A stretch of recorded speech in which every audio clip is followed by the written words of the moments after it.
ಶಾಸಕರು ಮಂತ್ರಿಗಳು ಹಿಂದೆ ಬೆನ್ನತ್ತಿ ಜೈಕಾರ ಹೊಡ್ಕೊಂಡು ಅವ್ರು ಕೊಡೋ ಭಿಕ್ಷೆಯಲ್ಲಿ ಬದುಕ್ತಾ ಇದ್ದಾರೆ.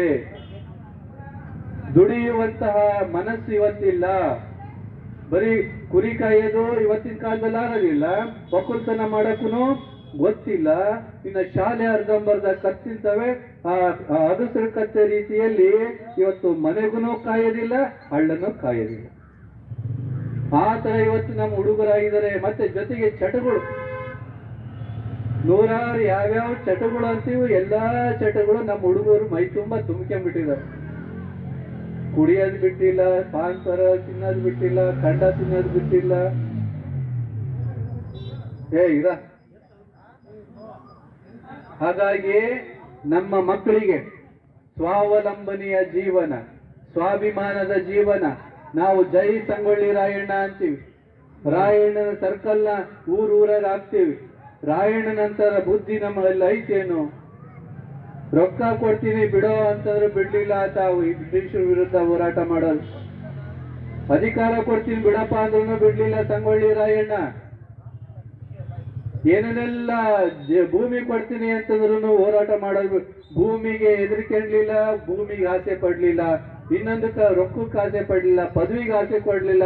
ಸ್ವಾಭಿಮಾನ, ನಾನು ದುಡಿತೀನಿ, ನಮ್ಮ ನಾಡಿನಲ್ಲಿ ನಮ್ಮ ಜನರೇ ಏನು ಆಳ್ಬೇಕು ಅಂತಂದ ಸಂಗೊಳ್ಳಿ ರಾಯಣ್ಣನ ಸ್ವಾಭಿಮಾನ ನಮ್ಮ ಹುಡುಗರಲ್ಲಿ ಬರಬೇಕು. ನಾನು ದುಡಿದ್ರೆ, ನಾನು ಸ್ವಂತ ದುಡಿದು ಹೆಂಡ್ತಿನ ಸಾಕ್ತೀನಿ, ತಂದೆ ತಾಯಿ ಸಾಕ್ತೀನಿ ಅಂತ ಗಂಡು ಮಕ್ಕಳು ಹಳ್ಳಿ ಹುಟ್ಟಬೇಕೆ, ಮನೆ ಹುಟ್ಟಬೇಕೆ ಹೊರತು ಬರೀ ಅಪ್ಪನ ಆಸ್ತಿ ಮಾರ್ಕೊಂಡು ಹೆಂಡ್ತಿನ ದುಡಿಸ್ಕೊಂಡು ಅಣ್ಣ ತಮ್ಮಂದ್ರು ದುಡಿಮೇಲಿ ಬದುಕು. ಇವತ್ತು ನಮ್ಮ ಮನೆಗಳಲ್ಲಿ 10 ಮಂದಿ ಇದ್ರೆ ಒಬ್ಬರೇ ದುಡಿಯೋರು, ಇನ್ನು 9 ಮಂದಿ ಖಾಲಿ ಕೂತು ಉಣ್ತಾರೆ. ಹೆಂಗಪ್ಪ ಮನೆತನಗಳು ಉದ್ಧಾರ ಆಗ್ತವೆ? ಹಾಗಾಗಿ ದುಡಿಮೆಯನ್ನ ಗಂಡು ಮಕ್ಕಳಿಗೆ ಕಲಿಸ್ಬೇಕಾಗಿತ್ತು. ನೋಡ್ರಿ, ಮುಸಲ್ಮಾನರನ್ನ ನಾವು ಆ ವಿಷಯದಲ್ಲಿ ಮುಸಲ್ಮಾನರನ್ನ ನಾವು ಗೌರವಿಸ್ಬೇಕು, ಕಲಿಬೇಕು. ಸಣ್ಣ ಒಬ್ಬ ಹುಡುಗನು ಖಾಲಿ ಕುಂದ್ರೋದಿಲ್ಲ. ಒಂದು ವರ್ಷದಲ್ಲಿ ಒಂದು ಸ್ಪ್ಯಾನರ್ ತಗೊಂಡು ಹೊರಗೆ ಹೊಂಟ ಅಂತಂದ್ರೆ 2-3 ವರ್ಷದಲ್ಲಿ ಒಂದು ಶಾಪೆ ಇಟ್ಟಿರ್ತಾನಂತ. ಯಾವ ಕೆಲ್ಸಕ್ಕೂ ಅಂಜಲಿ.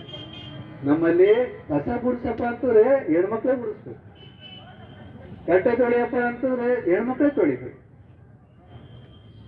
ಇದು ಅಲ್ಲ ಕಾಯಕ. ಯಾವುದೇ ಆಗ್ಲಿ ಕಾಯಕ, ಕೆಲಸ ಮಾಡಿ ದುಡಿಯುವಂತಹ ಗಂಡು ಮಕ್ಕಳು ಮನೆ ಹುಟ್ಟಬೇಕು ಅಂತ ಈ ಯಾತ್ರೆ.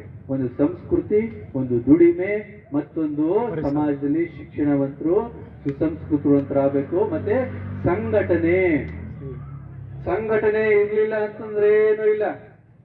ಸಂಘ ಶಕ್ತಿ ಯುಗೆ ಅಂತಾರೆ. ಯುಗದಲ್ಲೂ ಬಹಳ ದೊಡ್ಡ ಶಕ್ತಿ ಯಾವ್ದಪ್ಪ ಅಂದ್ರೆ ಸಂಘಟನೆ. ನೀವೆಲ್ಲ ಇಲ್ಲಿ ಸೇರಿದರೆ ಇಡೀ ಊರಿನ ಮಂದಿ ನೋಡ್ತಾರೆ, ಯಾಕೋ ಕುರುಬರು ಸೇರಿದ್ರು ಒಂದ್ ಕಡೆಗೆ, ಹೌದಿಲ್ಲ? ನೀವೆಲ್ಲ ತೀರ್ಮಾನ ಮಾಡಿ ಏನೋ ಒಂದು ಸಂಕಲ್ಪವನ್ನು ಈಡೇರಿಸಿದ್ರೆ ಅದಕ್ಕೆ ಸಂಸ್ಕೃತದಲ್ಲಿ ಹಿಂದೆನೆ ಒಂದು ಮಾತು ಹೇಳಿದ್ದಾರೆ. ಸಹನಾವವತು ಸಹನೋ ಭುನಕ್ತು ಸಹವೀರ್ಯಂ ಕರವಾವಹೈ ತೇಜಸ್ವಿನಾವಧೀತಮಸ್ತು. ಸಹನಾವವತ್ತು, ನಾವೆಲ್ಲ ಈ ಸಹನ ಒಟ್ಟಾಗಿ ಜೀವನ ಮಾಡುವಂಥದ್ದು. ಸಹನಾವವತ್ತು ಸಹನೋ ಭುನಕ್ತು, ಒಟ್ಟಾಗಿ ಸೇರಿ ಉಣ್ಣುವಂಥದ್ದು. ನಮ್ಮ ಮನೆಗಳಲ್ಲಿ ಅದನ್ನಾದ್ರೂ ಪಾಲಿಸಬೇಕು.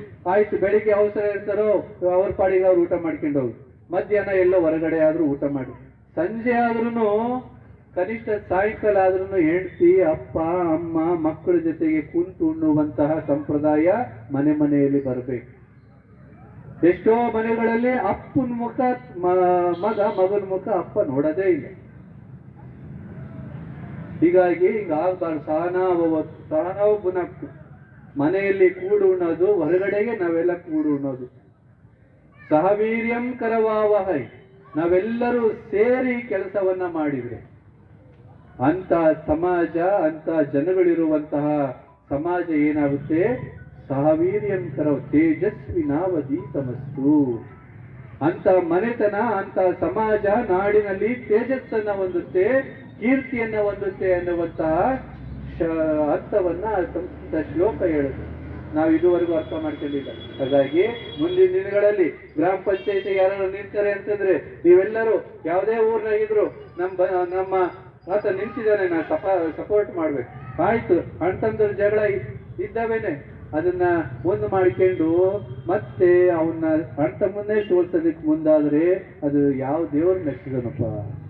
ಬೆಳೆಯುವಂಥವ್ರನ್ನ ಅಣ್ಣ ತಮ್ಮನ್ನೇ ಕಾಲಿಡ್ತೇವೆ. ಗ್ರಾಮ ಪಂಚಾಯತ್ ಇರ್ಲಿ, ಮತ್ತೊಂದಿರ್ಲಿ, ಮತ್ತೊಂದಿರ್ಲಿ, ನಿಮ್ ಬಂಧು ಬಳಗದವ್ರು ಎಲ್ಲೇ